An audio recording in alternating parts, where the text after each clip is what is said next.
This is assignment 3-1, the multicultural video interview. I'm Samantha Mann. Today I'm interviewing Cecilia Morales. She's 20 years old and a student here at Tech, and she lived in Mexico for the first 5 years of her life before she moved to America. Come on, come on. Okay.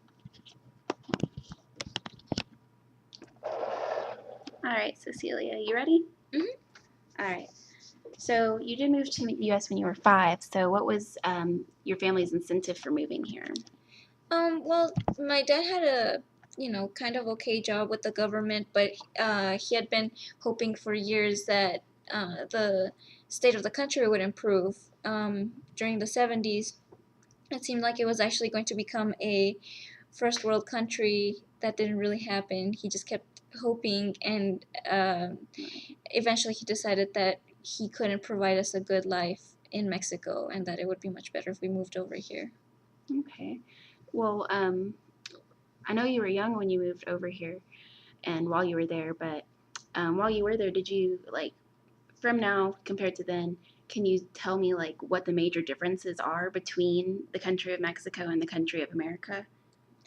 Oh, well, first of all, Mexico has kind of a longer country than the United States. A longer country? Or longer history. Okay. Longer history than the It's United been around States. longer. I gotcha. Yeah, and they feel like they have a more cohesive culture. In fact, that's really the problem with the United States is that they, there's so many cultures going on that are people interacting with each other. There's not one culture, and you feel the difference of, you can't really call this a culture. It's because it's kind like of a mix. melting pot. Yeah, like, it's the thing about the melting pot, and there's much more cohesive in Mexico. They have more of an identity. Right.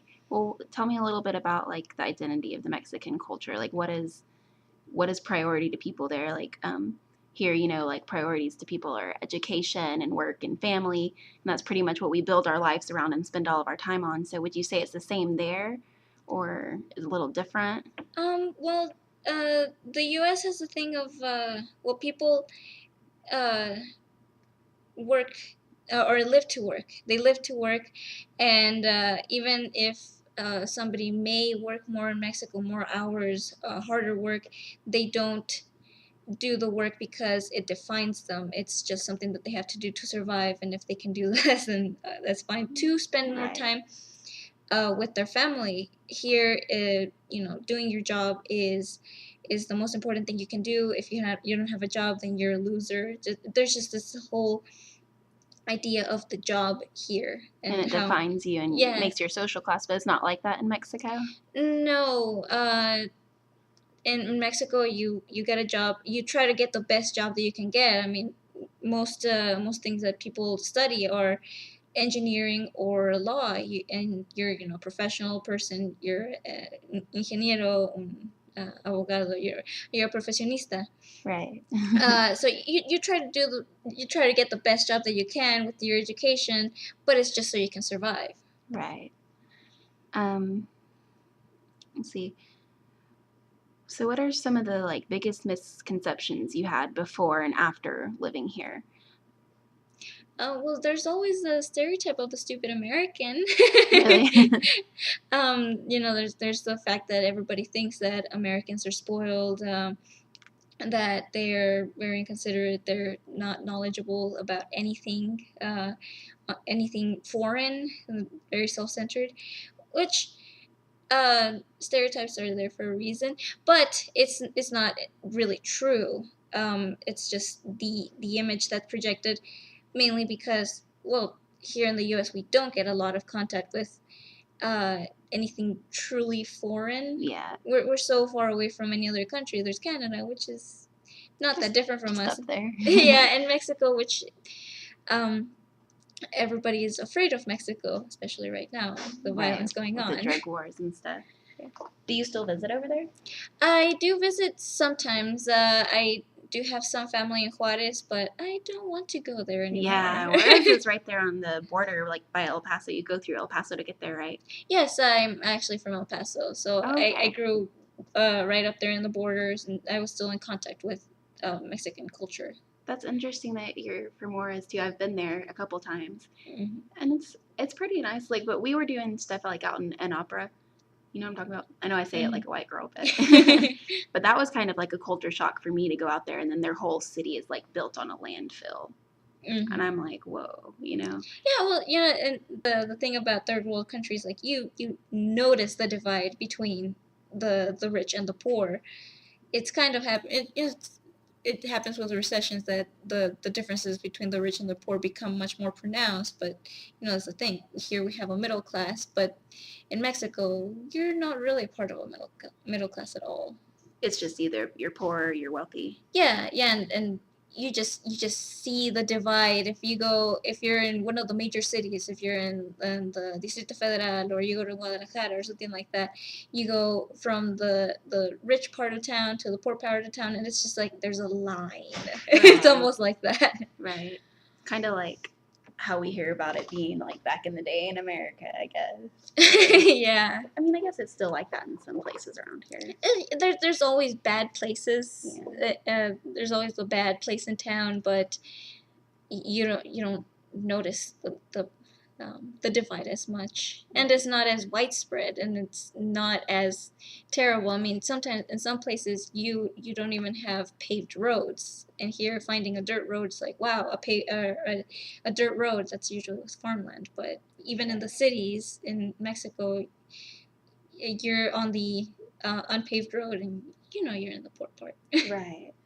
Well, like one thing that when I was there, one thing that was kind of like shocking for me to learn was that we couldn't drink the water because of the germs in it. We're not used to it or whatever. But like when you were there, was it the same for you? Like you didn't drink the water, or like because you were born there? Like um we're pretty much used to the water, and also it also depends where you're from. Right. The poorest cities, they're going to have horrible water. I lived in a medium-sized city. It was the capital of Durango. It's the state under Chihuahua, so we could drink the water, and it was not that What city was that? bad. Durango. Durango.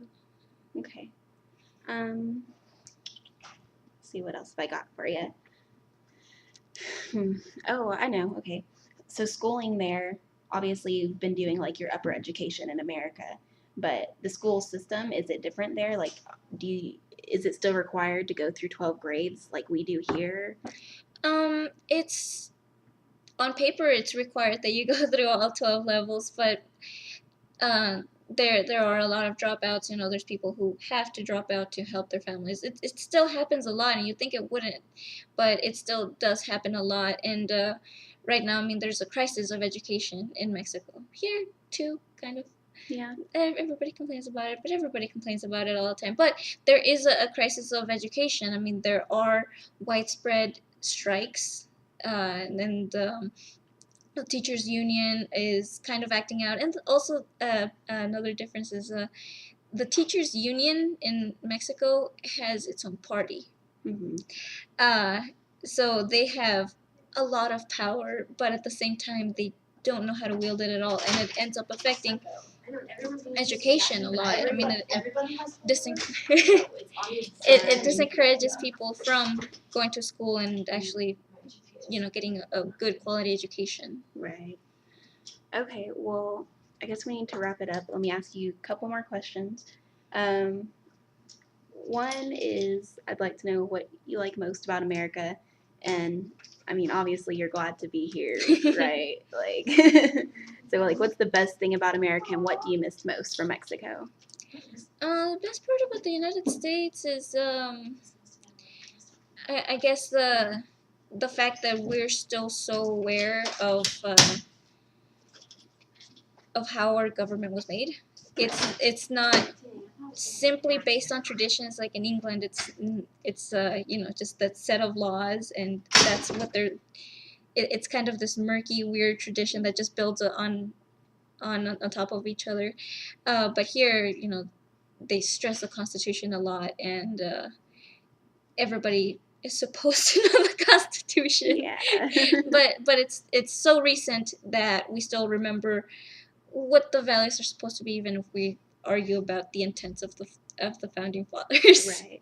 So you appreciate the values of the Constitution and everybody's right to liberty and the pursuit of happiness. Yeah, there's always nitpicking on some things, and I Right. can get very political on that. But you know, everybody still kind of remembers it, and you know, you hold those documents, the Declaration of Independence and the Constitution, as so these are our ideals. Sometimes we don't follow them, but we still remember them. Right. And what do you miss most from Mexico?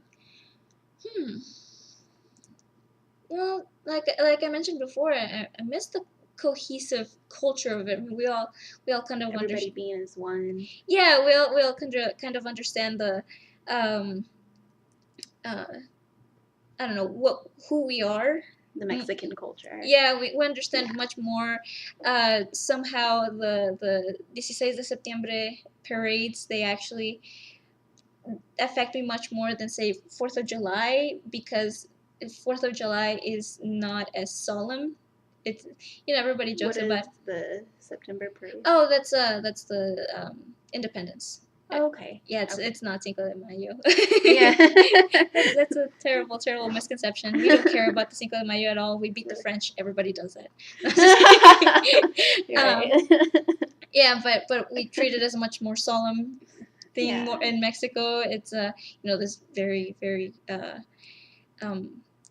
what do you call it, formal parade, and here it's more about getting drunk. Yeah. And Fireworks. and everybody jokes about it. Right. Okay. Well, that's good. I guess to wrap up, my final question is, if you were going to pick 3 words to describe the differences between America and Mexico, what would it be? Oh, that's actually very hard. Just 3 words. Or 1 word. 1 word. Or a phrase. Whatever. So you want just a word or words that summarize the differences?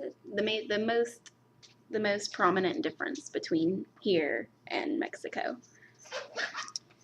I think it would be the value of the middle class. That's not a word. The value of the class. The value of the middle class. The value of the middle class. Hopefully, we'll still remember how important it is to have a middle class and have, you know, large amount of people between the rich and the poor. And if we keep valuing that, and it goes together with family and education, if we remember that and we keep that, then we can stay in front of other countries. Or keep progressing. Or stay up there.